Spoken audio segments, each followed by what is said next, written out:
and welcome back to the Curbside Chat, the video podcast series when we talk about the critical topic of the aftermarket with the people who make it happen. We are joined today by our AIA Chairman, Jason Yurchak, who is going to be our host for today's episode.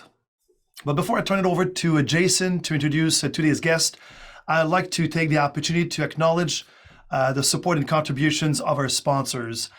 Without your contribution, these events would not be possible. So again, thank you.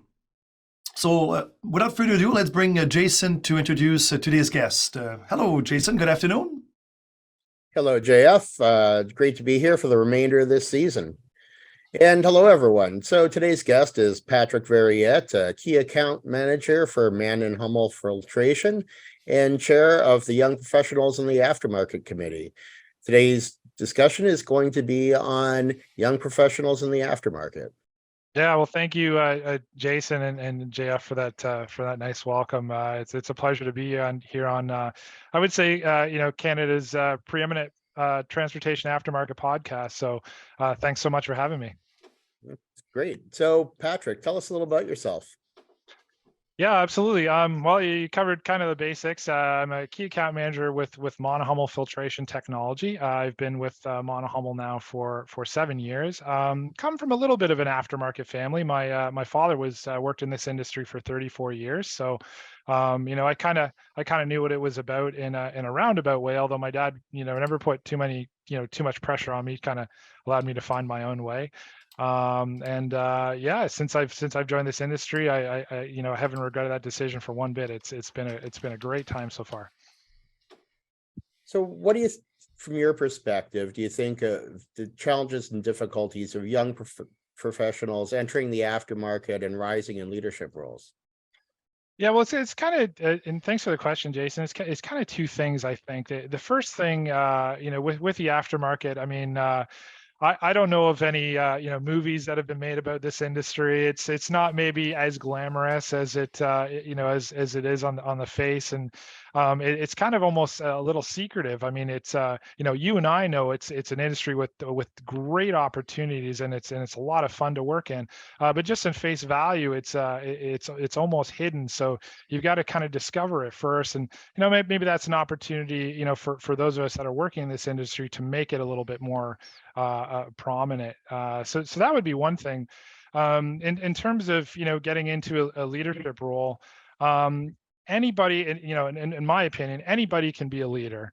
Whether that from just because the title doesn't match, anybody can be a leader. So it's just something you gotta grasp onto and work away at it as you kind of progress in your career. I understand you're a graduate of Northwood University. Can you tell us a little about your experience there, and what are your thoughts on getting designations in our industry?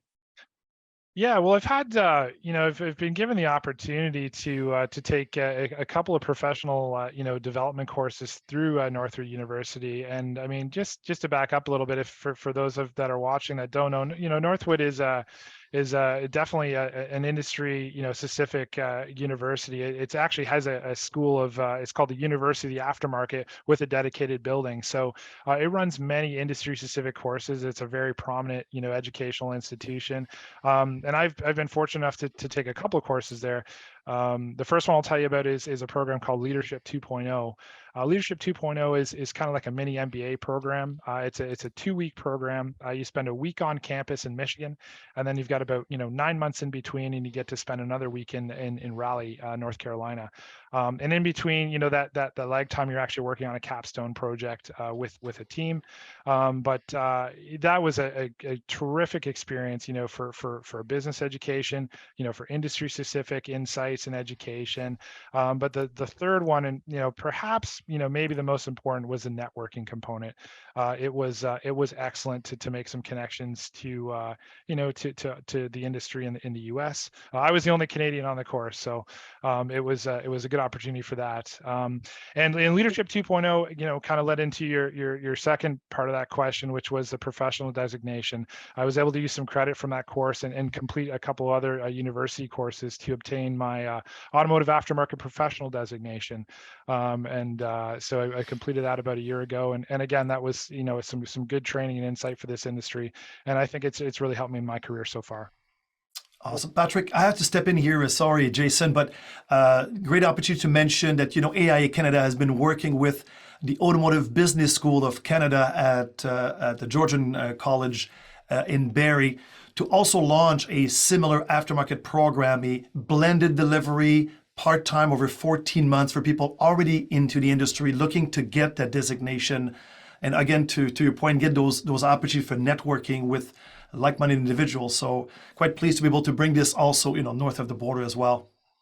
Yeah, and what a great opportunity, JF, for why not Canada, right? Like, why shouldn't Canada's aftermarket industry have our own a program that professionals that are currently working in the industry can take advantage of. So I think that's great news and a great step for this industry. That's great. So that's great news, JF, on that, having that in Canada. So Patrick, what do you think are some steps that young people can take in the beginning stages of their career in the aftermarket? Yeah, well, that's a great question. I mean, I'm certainly not in a position to to write a book on career success, or I don't have it all worked out, but I can certainly tell you what's been successful for me so far in my career, and just sort of where I started early in the aftermarket. So the first thing I'll kind of mention is openly communicate your goals. Write a list of things that you would like to accomplish or where you want to be, and openly communicate those goals. Of course, to your direct supervisor, your management, but really for anyone in the company that you think will be an enabler to help you achieve those goals. You will find that you will develop your own personal champions. People will help you along to accomplish those goals because you have openly discussed them or openly discussed a plan.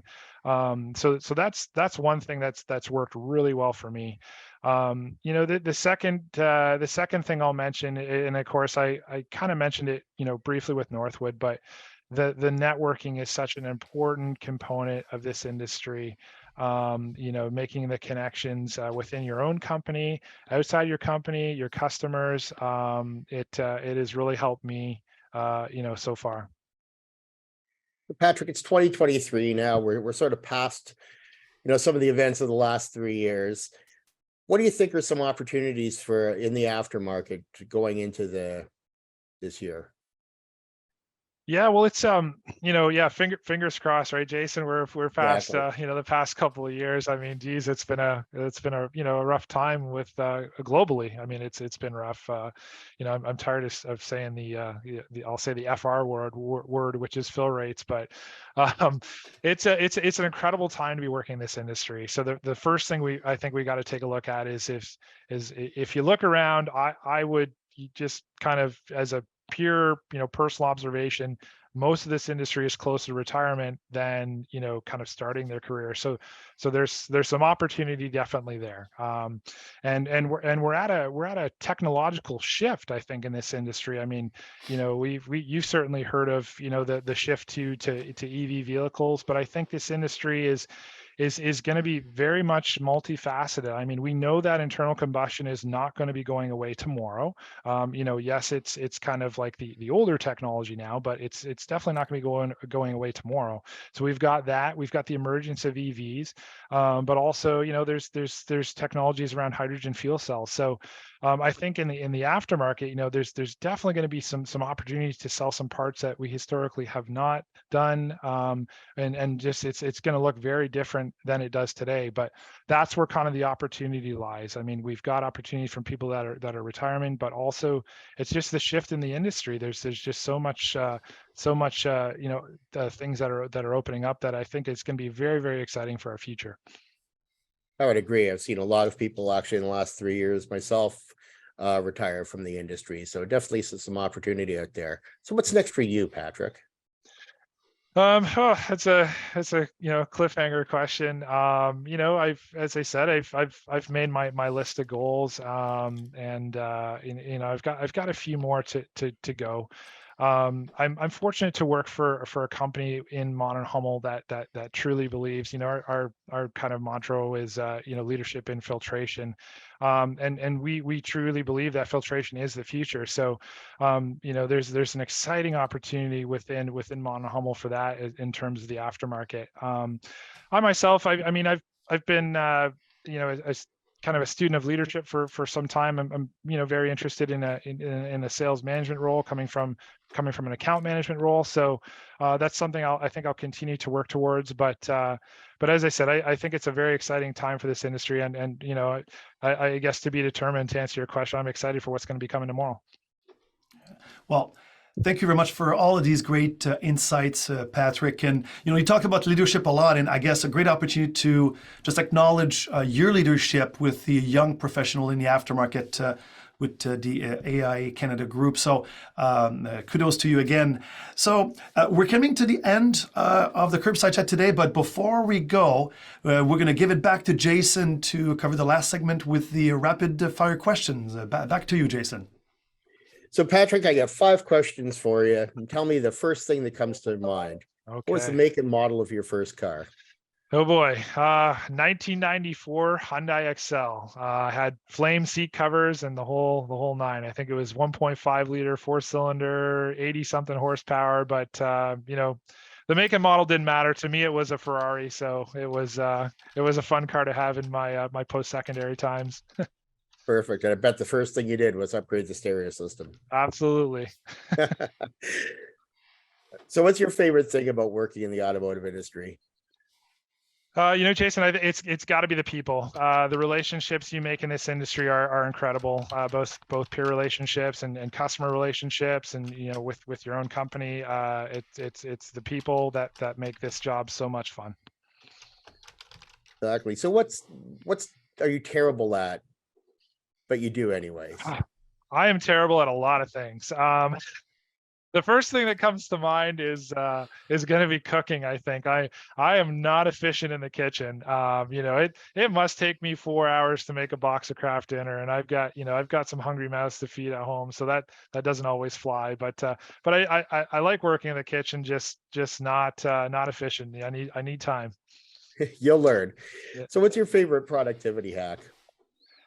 I've always just, one of the things I do is I kind of segment my day and just treat it kind of like an apple, like bite by bite. I'll just break things down and kick off one thing at a time. I mean, I'm not so great at having, maybe 17 windows open and just bouncing around a little bit. I've got to just allot my time and just knock them off one at a time. So last but not least, what do you do in your spare time? That's a great question. Yeah, I really love cycling. I'm a passionate cyclist, both off-road and on-road. My bike collection, I believe maybe comes close to the price of a vehicle, but it's a hobby I really love to do, and I love to just get outdoors and get some fresh air and get some exercise under my belt. It's a great break from the office sometimes. Well, Patrick, thanks for taking the time to join us today on Curbside Chat, and to our attendees, thank you for joining and tuning in today. Well, thank you to you, Jason. Thank you for all your insights and sharing, Patrick. Again, great acknowledgements to the sponsors that allows the Curbside Chat to continue on. And from all of us at the AIA Canada, thank you for joining. And until next time, well, take care.